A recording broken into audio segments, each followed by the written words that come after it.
नमस्कार, मी दीपाली. पुन्हा एकदा आपल्या चॅनलमध्ये आपल्या सर्वांचे खूप खूप खूप मनपूर्वक स्वागत आहे. तर आज आहे वटपौर्णिमा. वटपौर्णिमेच्या आपल्या सर्वांना हार्दिक शुभेच्छा.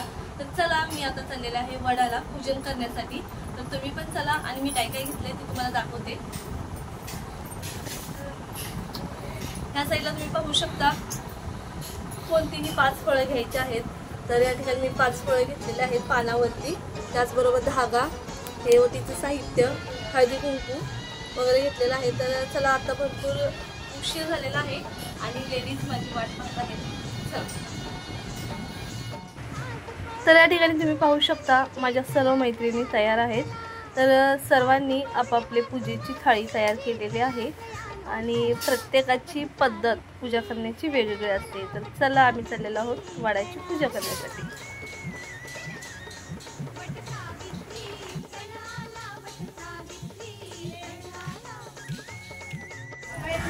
अरे बाप रे, या ठिकाणी मी ज्यावेळेस पूजा करण्यासाठी आले त्यावेळेस पाहिलं पूजेसाठी भरपूर अशी गर्दी होती. पावसाचं वातावरण असतानाही पूजा करण्यासाठी सर्व महिला आलेल्या होत्या. तर या ठिकाणी आम्हाला पूजा करण्यासाठी वाट पाहावी लागली, कारण पूजेसाठी भरपूर गर्दी असल्यामुळे आम्हाला पुढे जाता आलं नाही. तर काही वेळाने आमचाही नंबर लागला आणि पूजा करण्यासाठी माझ्या ज्या मैत्रिणी होत्या ते आम्ही सर्वजण पुढे आलेलो आहोत. तर तुम्ही पाहू शकता प्रत्येक महिला आपल्या पतीच्या दीर्घायुष्यासाठी मनापासून पूजा करत आहेत.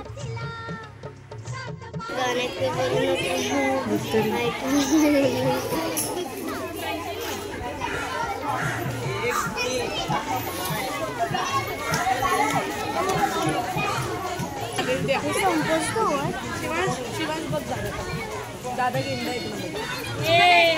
दादाचा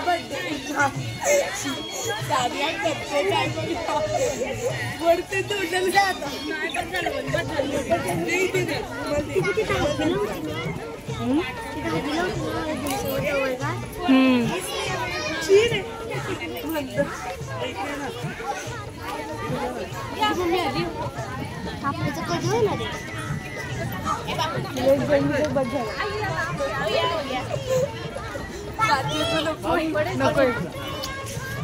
कधी होणार संची तेरी अमानत तेरे पास.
ही कुठे गेली सगळी शाळा असते 5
तर आत्ताच आमच्या सर्वांची वडाची पूजा करून झालेली आहे। वडाची पूजा करून झाल्यानंतर साईडलाच छोटंसं मंदिर आहे, त्या मंदिरामध्ये सर्व महिला पूजा करण्यासाठी जातात। तर माझी पूजा झालेली आहे, माझ्या ज्या मैत्रिणी आहेत त्या पूजा करत आहेत, तुम्ही पाहू शकता। आणि आत्ता भरपूर अशा महिला, म्हणजे गर्दी तर वाढतच चाललेली आहे, भरपूर अशी गर्दी।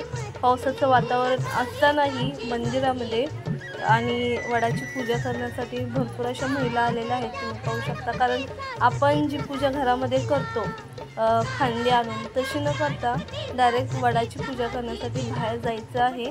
तर एकच दिवस असतो, वर्षातून एकदाच आपल्याला पूजा करायची असते आणि ती आपण मनापासून केली पाहिजे। आपल्या पती परमेश्वरासाठी मनापासून पूजा करायची आहे। तर वडाचं जे झाड असतं ते वर्षानुवर्ष, हजारो वर्ष ते झाड जगतं।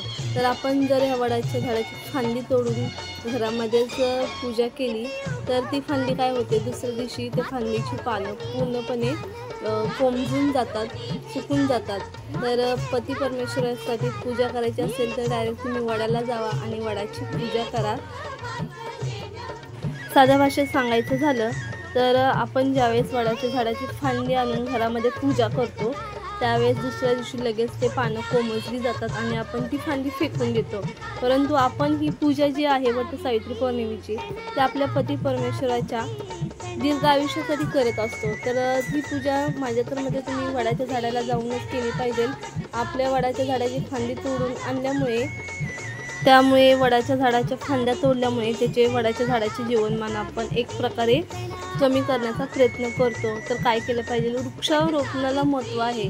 हे वृक्ष जे आहे ते हजारो वर्ष जगतं आणि आपण ते झाडाच्या फांद्या न तोडता डायरेक्ट झाडाचीच पूजा केली पाहिजे, जेणेकरून आपण आपल्या पतिदेवांचे आयुष्य आहे ते वाढण्यासाठी, दीर्घ आयुष्य राहण्यासाठी जास्तीत जास्त प्रयत्न जर तुम्हाला करायचा असेल तर वडाच्या झाडाला जाऊनच तुम्ही शक्यतो पूजा करा।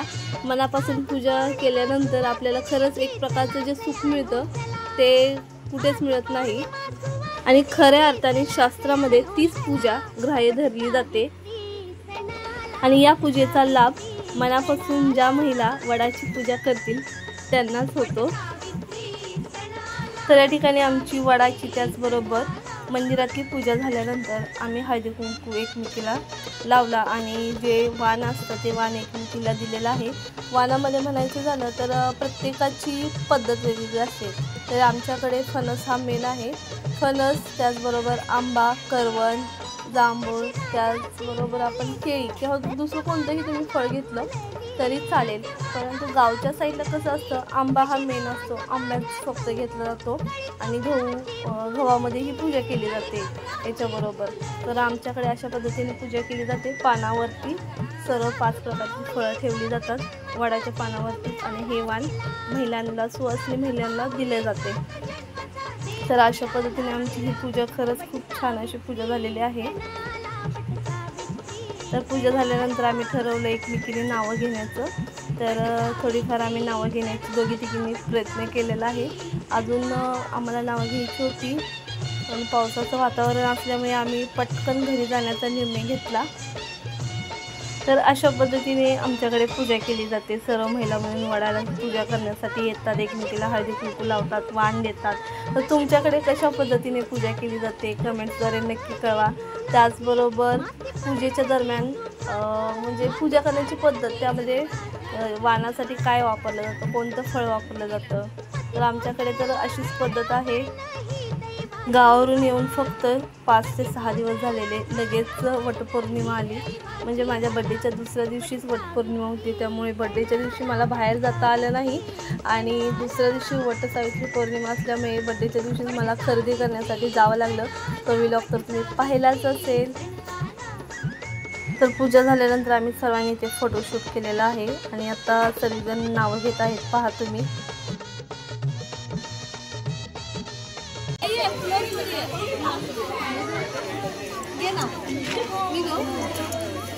बाळाचा आंबा गरुड पक्षाला, सचिनचे नाव घेते सुहासिनीच्या साक्षीला. महादेवाच्या पिंडीला बेल घालते वापरून मुकेशरावांचं नाव घेते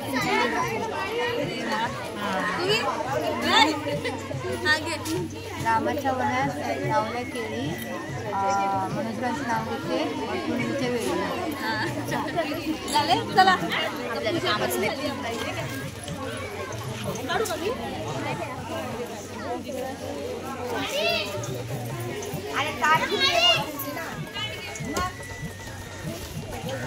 आत्ताच मी आलेले आहे मंदिरामधून पूजा करून. तर वडाच्या झाडाची पूजा वगैरे अतिशय चांगल्या पद्धतीने झाली.